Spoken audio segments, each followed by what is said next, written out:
Yes, beta. In this video, मतलब क्या कहते हैं, this video मतलब in this class, we will learn how we can calculate the cash flow from operating activities. ठीक है, आज हम सीखेंगे बेटा हम जो ऑपरेटिंग एक्टिविटीज़ होती हैं उससे कैश फ्लो किस तरीके से कैलकुलेट करेंगे। तो ये जो हमारा ऑपरेटिंग एक्टिविटीज़ है, पहली बात मैं आपको बता दूं हम कौन सा मेथड फॉलो करते हैं, इनडायरेक्ट मेथड फॉलो करते हैं। ये मैं आपको ऑलरेडी प्रीवियस क्लास में बता चुकी हूँ। जब हम कैश फ्लो स्टेटमेंट बनाते हैं, कैश फ्लो स्टेटमेंट में हम इनडायरेक्ट मेथड यूज़ करते हैं कैश फ्लो स्टेटमेंट बनाने के लिए।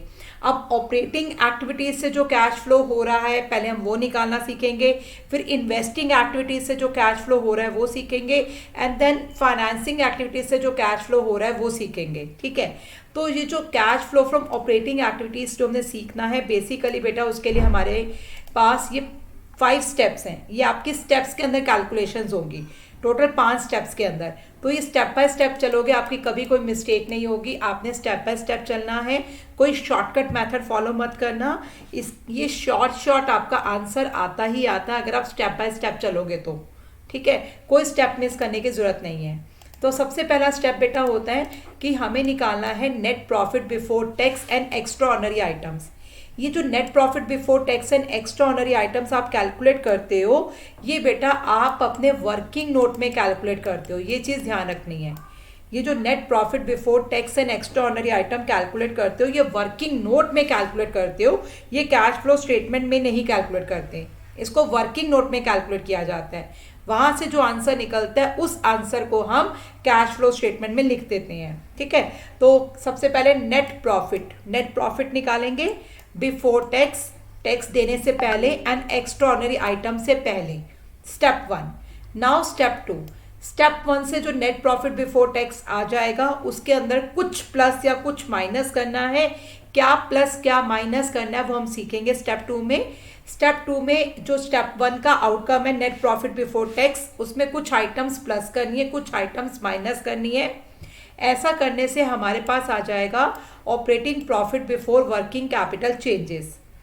फिर स्टेप 3 हम करेंगे। स्टेप 2 से जो हमारे पास आया operating profit before working capital changes, इसके अंदर कुछ हमने क्या करना है, प्लस कुछ माइनस करना है। हमारे पास आ जाएगा कैश जनरेटेड फ्रॉम ऑपरेशंस। फिर इसमें से कुछ प्लस माइनस करना है, हमारे पास आ जाएगा cash flow from operating activity before extra ordinary items.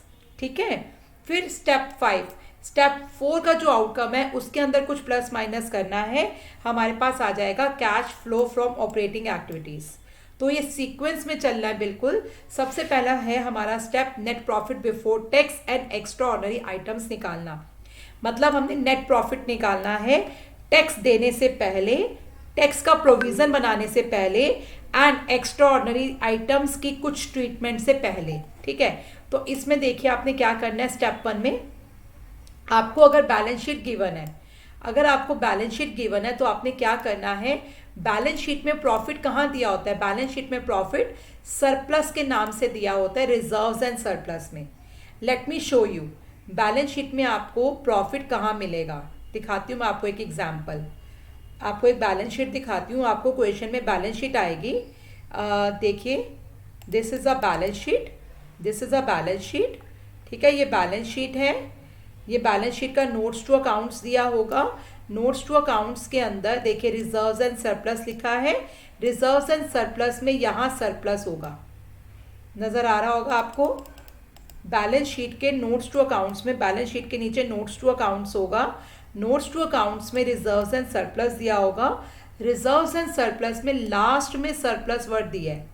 ये सरप्लस क्या होता है, आपका प्रॉफिट जो आपका, ये देखो आपका 2 सालों का दिया हुआ है, 2 ईयर्स का, करंट ईयर का, प्रीवियस ईयर का। करंट ईयर का 1,70,000, प्रीवियस ईयर का 1,10,000। ठीक है, I hope it's clear to everyone.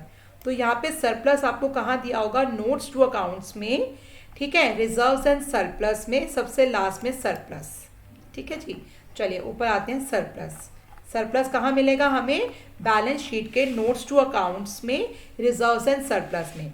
हमने सबसे पहले क्या करना है, सरप्लस का डिफरेंस निकालना है, डिफरेंस ऑफ सरप्लस। और ये ध्यान रखना है क्लोजिंग माइनस ओपनिंग करना है। जो क्लोजिंग फिगर है, मतलब जो 2021 का जो सरप्लस है उसमें से 2020 का सरप्लस माइनस करना है, ये ध्यान रखिएगा। जो 2021 का सरप्लस है उसमें से 2020 का सरप्लस माइनस करना है। अच्छा चलिए, ये आपने डिफरेंस ऑफ सरप्लस आ जाएगा आपके पास। डिफरेंस ऑफ सरप्लस आप यहाँ लिख देंगे। इसके अंदर ये 5 चीज़ें आपने प्लस करनी है, ये याद कर लीजिएगा। याद करने के बाद जब आप क्वेश्चंस करेंगे आपको अपने आप ही याद हो जाएंगे, ठीक है। याद कर लीजिएगा, जब आप क्वेश्चंस करेंगे ना, इसको बार बार बोलोगे तो अपने आप ही याद हो जाएंगे। सबसे पहले dividend paid proposed, interim dividend paid. अब डिविडेंड आपका 2 तरीके का होता है, एक होता है प्रपोज्ड, एक होता है इंटरिम डिविडेंड, ठीक है। यस, आपको लर्न करनी पड़ेगी। आप क्वेश्चंस की प्रैक्टिस करोगे आपको अपने आप लर्न हो जाएंगी, ठीक है। आप क्वेश्चंस की प्रैक्टिस कीजिए, you will get it learn. आपको सब लर्न हो जाएगा, क्वेश्चन की प्रैक्टिस करने पे डिपेंड करता है। देखिए सबसे पहले है dividend paid. Dividend paid, dividend आपके 2 तरीके के होते हैं, एक प्रपोज्ड, एक इंटरिम डिविडेंड। प्रपोज डिविडेंड क्या होता है बेटा? देखिए प्रपोज डिविडेंड क्या है, हमने इस साल प्रॉफिट्स कमाए, प्रॉफिट्स कमाने के बाद एक एनुअल जनरल मीटिंग होती है कंपनी की। 31 मार्च 2020 को बैलेंस शीट बनी कंपनी, और कंपनी का प्रॉफिट एंड लॉस स्टेटमेंट बना। कंपनी के अंदर तो बहुत सारे शेयर होल्डर्स होते हैं, डिसीजन तो शेयर होल्डर्स ही लेंगे जो ऑनर है। तो कंपनी की एक एनुअल जर्नल मीटिंग होती है। एनुअल जर्नल मीटिंग के अंदर डिसाइड किया जाता है कि डिविडेंड देना है या नहीं देना, ठीक है। तो डिविडेंड प्रपोज कर दिया जाता है, लेकिन डिविडेंड देना है नहीं देना वो मीटिंग के अंदर डिसाइड किया जाता है। और ये मीटिंग कब होती है? बैलेंस शीट बनने के बाद, ठीक है। तो अगर हमने यहाँ पे जो हमने डिविडेंड प्लस करना है ना, ये डिविडेंड पेड प्रपोज डिविडेंड, हमें क्वेश्चन में 2 डिविडेंड दे रखे होंगे, 2020 का और 2021 का। तो जो प्रपोज डिविडेंड हमने लेना है वो 2021 का लेना है, क्योंकि 2020 में डिविडेंड प्रपोज हुआ, लेकिन हम पे कब कर रहे हैं? 2021 में। तो हमने जो डिविडेंड प्लस करना है 2021 के वे वाला जो डिविडेंड है, एक सेकेंड, सॉरी माय मिस्टेक, जो हमारा डिविडेंड है प्रीवियस ईयर वाला हमने प्लस करना है, 2020 वाला। देखिए हमें 2 डिविडेंड दिए होंगे प्रपोज 2020 का, 2021 का। जो पिछले साल का डिविडेंड है ना, पिछले साल जो हमने प्रपोज किया वो इस साल पे कर रहे हैं हम। तो जो पिछले साल का डिविडेंड है ना, प्रपोज डिविडेंड, हमें 2 दे रखे होंगे, 2020 का, 2021 का। तो जो 2021 का डिविडेंड है उसको तो इग्नोर कर दो बिल्कुल, इसको तो देखना ही नहीं है। तो जो 2020 का डिविडेंड है वो आपने प्लस करना है, 2020 वाला, पिछले साल वाला डिविडेंड, ठीक है। क्योंकि एनुअल जनरल मीटिंग में डिसाइड होगा कि देना है कि नहीं देना, ये ध्यान रखना। प्रपोज डिविडेंड हो गया। उसके बाद होता है इंटरिम डिविडेंड। इंटरिम डिविडेंड क्या होता है? इंटरिम डिविडेंड भी बोलते हैं, कुछ इसको इंटरिम डिविडेंड भी बोलते हैं, प्रोनाउंसिएशन सबकी अपनी अपनी है। इंटरिम डिविडेंड मतलब ड्यूरिंग द ईयर, साल के बीच में ही कोई भी इमरजेंसी आ गई, कुछ भी हो गया, ऐसी सिचुएशन आई, उसको डिक्लेयर किया और डिक्लेयर करके उसी टाइम 1 महीने के अंदर अंदर पे कर दिया। तो इंटरिम डिविडेंड जो बेटा हमारा है, इंटरिम डिविडेंड भी हम प्लस करेंगे, ठीक है। ट्रांसफर टू रिजर्व, 2 चीज़ें आपको समझ में आ गई। 2 चीज़ें कौन सी प्लस करनी है? Propose dividend, interim dividend. तीसरी चीज़ है transfer to reserve. Transfer to reserve मैं आपको दिखाती हूँ कैसे पता चलेगा ट्रांसफर टू रिजर्व आपको। ट्रांसफर टू रिजर्व्स, ये देखिए ऐसे बैलेंस शीट के अंदर देखो आपको यहाँ पर जनरल रिजर्व दिया हुआ है, जनरल रिजर्व दिया है, ये 2020 का, ये 2021 का। 2020 में जनरल रिजर्व था 2,10,000, 2021 में जनरल रिजर्व है 2,75,000। तो जनरल रिजर्व हमारा 65,000 से बढ़ रहा है। तो इसका मतलब हमने जनरल रिजर्व में कितना पैसा, कितना प्रॉफिट ट्रांसफ़र कर दिया? 65,000, ठीक है जी। तो ये जो हमारा लास्ट ईयर जनरल रिजर्व था 2,10,000, इस साल जनरल रिजर्व है 2,75,000। तो जनरल रिजर्व में कितना पैसा ट्रांसफ़र हुआ? 65,000। ये ट्रांसफ़र टू रिजर्व ये प्लस होगा। उसके बाद देखिए रिजर्व, वर्कमैन कॉम्पनसेशन रिजर्व, ये भी लास्ट ईयर 2 लाख था, इस साल 2,50,000 हो गया। तो वर्कमैन कॉम्पनसेशन रिजर्व में कितना पैसा ट्रांसफ़र हुआ? 50,000। जनरल रिजर्व में ट्रांसफ़र हुआ 65 एंड वर्कमैन कॉम्पनसेशन रिजर्व में ट्रांसफ़र हुआ 50,000, ठीक है जी। जो ट्रांसफ़र टू रिजर्व ये आपको रिजर्व्स एंड सरप्लस से मिलेगा, ट्रांसफ़र टू रिजर्व। तीसरी चीज़ आप प्लस करोगे ट्रांसफ़र टू रिजर्व। पहली चीज़ आपने क्या प्लस करी थी? Propose dividend. दूसरी चीज़ आपने प्लस करी है इंटरिम डिविडेंड। तीसरी चीज़ आपने प्लस की है ट्रांसफर टू रिजर्व। अब चौथी चीज़ देखिए, provision for tax made during the year. ये क्या है? Provision for tax made during the year. मैं आपको हर चीज़ एक्सप्लेन कर रही हूँ, एक्सप्लेनेशन ज़रूरी है because of your viva. Viva के पॉइंट ऑफ व्यू से एग्जामिनर पूछेगा क्यों प्लस करते हो, ठीक है। Provision for tax made during the year. अब मैं आपको ये भी दिखा देती हूँ एक बारी, provision for tax made during the year. एक मिनट, आपको कौन सा प्रोविजन फॉर टैक्स प्लस करना है? यस, देखिए जैसे क्वेश्चन में आपको प्रोविजन फॉर टैक्स मिलेगा शॉर्ट टर्म प्रोविजंस के अंदर। ये प्रोविजन फॉर टैक्स क्या होता है? प्रोविजन फॉर टैक्स होता क्या है?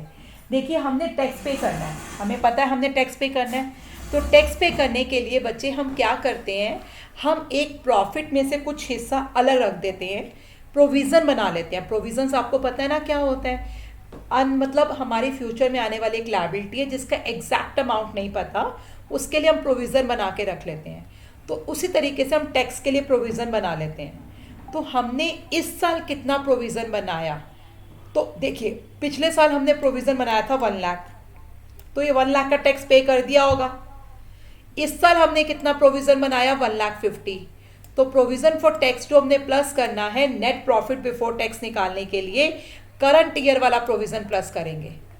ठीक है जी, करंट ईयर वाला प्रोविज़न। प्रोविज़न फॉर टैक्स आपको क्वेश्चन में 2 दे रखे होंगे, एक पिछले साल का प्रोविज़न फॉर टैक्स, एक करंट ईयर का प्रोविज़न फॉर टैक्स।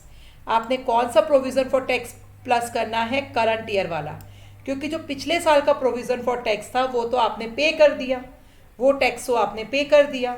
ध्यान रखना है, देखो रिजर्व्स में कितना चेंज आ रहा है वो प्लस करना है। रिजर्व 2,10,000 से 2,75,000 हो रहे हैं, 2,10,000 से 2,75,000 हो रहे हैं। ट्रांसफर टू रिजर्व ये प्लस करना है, दोनों का डिफरेंस प्लस करना है रिजर्व्स में। लेकिन प्रोविज़न फॉर टैक्स में आपने करंट ईयर वाला प्रोविज़न फॉर टैक्स प्लस करना है, ठीक है। चलिए, अब उसके बाद नेक्स्ट आता है एक्स्ट्राऑर्डिनरी आइटम्स। देखिए, एक्स्ट्राऑर्डिनरी आइटम्स क्या होती हैं?